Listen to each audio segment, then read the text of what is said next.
I'd like to show you the beginning of putting my gardens here in Oregon to bed for the winter time. This is my little space. We have quite a bit of yard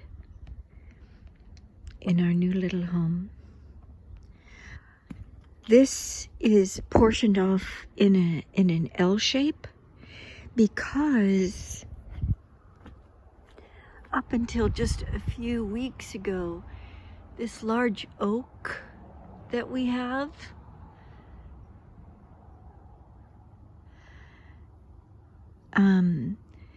all this was where the green grassy part was where the shade was. So I made my garden only in this little L shape. Also, the thing about this area is that it's a very trashy kind of an area, and people just like they throw trash everywhere and then they burn it, which is something I'm not used to. So as I've been digging through this particular garden area in the last 2 years, you know, like cans of pop show up and stuff like that. And my garden on my Instagram, you can see what it looked like when it was in full swing. Look at this guy. I put the seed heads over here for the sunflowers so that the birds could come get some. Anyway, I don't have a lot of money to do anything with here because we obviously don't make money doing our cult things that we used to do, and we're just on Social Security. So I am just trying to be as wise as possible with the amount that we have. And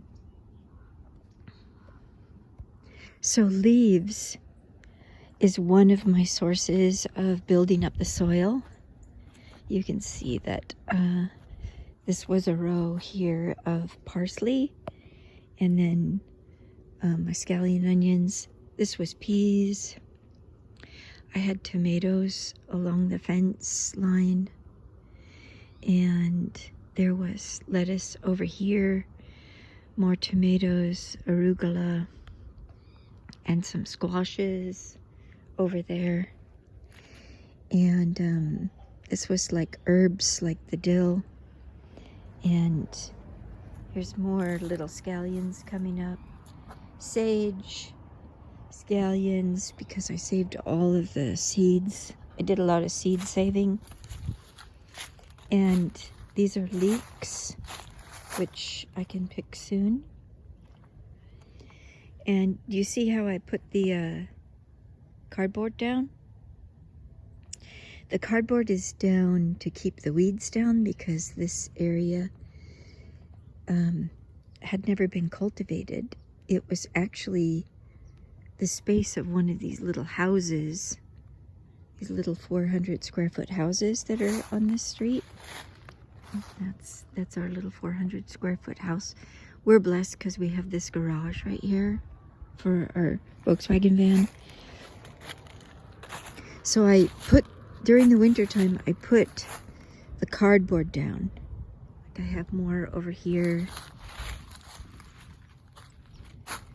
And then the other thing that I do is I've got these little compost piles, and this is what I'll do throughout the winter, is put down these compost piles. Obviously I need to get my cardboard down here because the weeds quickly come up, as well as the blackberries. That's a little pile of compost, my juicing compost. And then I'll come out too, and the birds are getting a lot of these seeds for the cosmos, and I'll come out and get these too and replant them again. And I have my chives there and dill. I had jalapenos here and beets here, collards,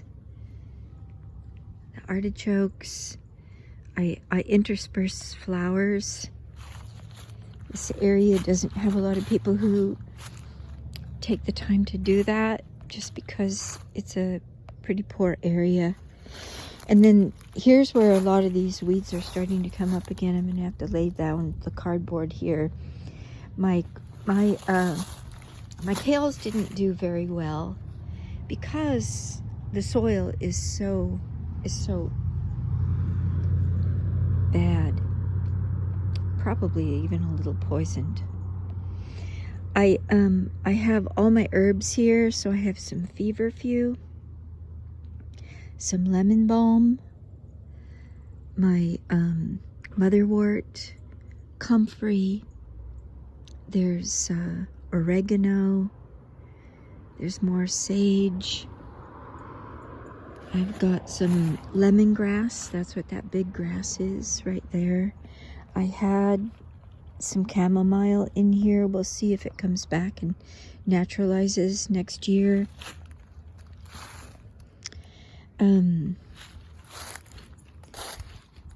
So whenever the leaves fall from the tree, we scoop them up and put them onto the garden beds, which helps with the weed suppression and also hopefully gives it a little bit more nutrition to the soil. I have a back area too, which is right here, and nothing is here at this time. And my dream is to make this into a greenhouse area so that I can grow microgreens in the winter time. I can't do it in the house because of the fruit fly situation. In such a tiny house, the fruit flies are just really a bother. I could do it in our beach house in San Clemente. The fruit flies were, yes, a bother there, but it was such a big place that it didn't make that big of a difference.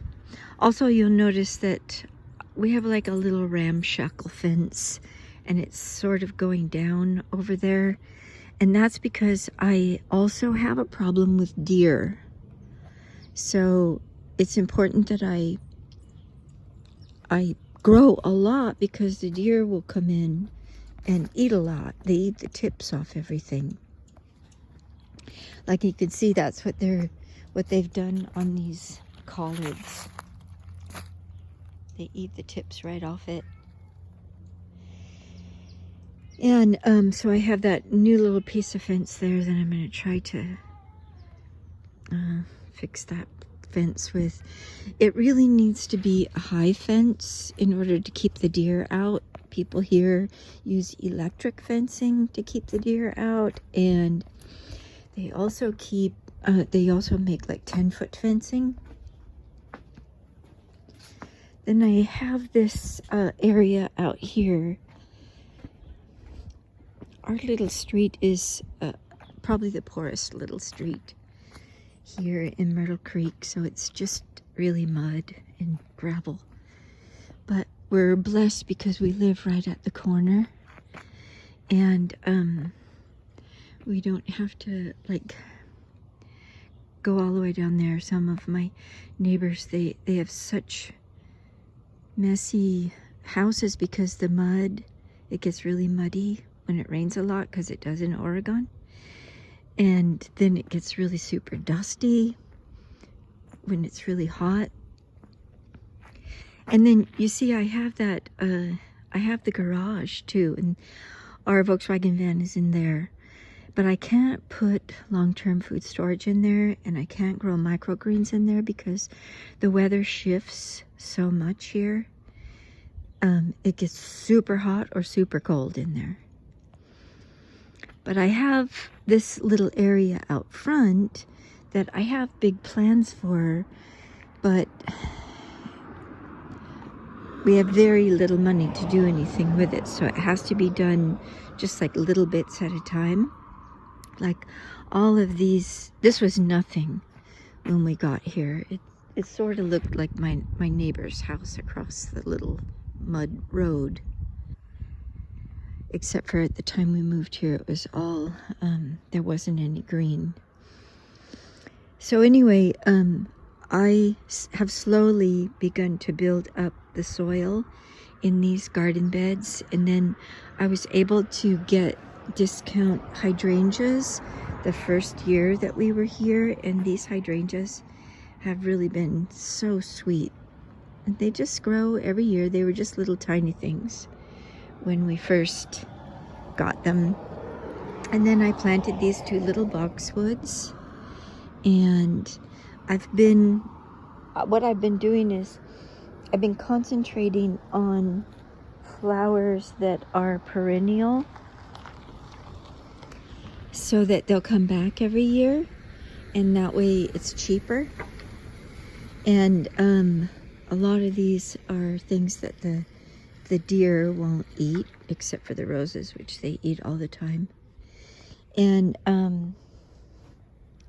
in here, in this bed, I've planted lots and lots of daffodils, lots of daffodil bulbs, so that I'll begin to have color that will come back in a few months when things really get sad around here, because it'll just be dreary. And then we have this little our little side yard, which is kind of nice, and people have told me and Lover when we are out here working in our garden, they'll say, gosh, you have really made this into a really nice place, because we mow the lawn, and this particular flower bed is really pretty in the spring and the summer. It's really dying down now, but we do our best to keep things looking nice. And you could see here, this is like our church. It's just right up the street. So I hope you have enjoyed this little tour of what our garden is. And those are our little kids on the street.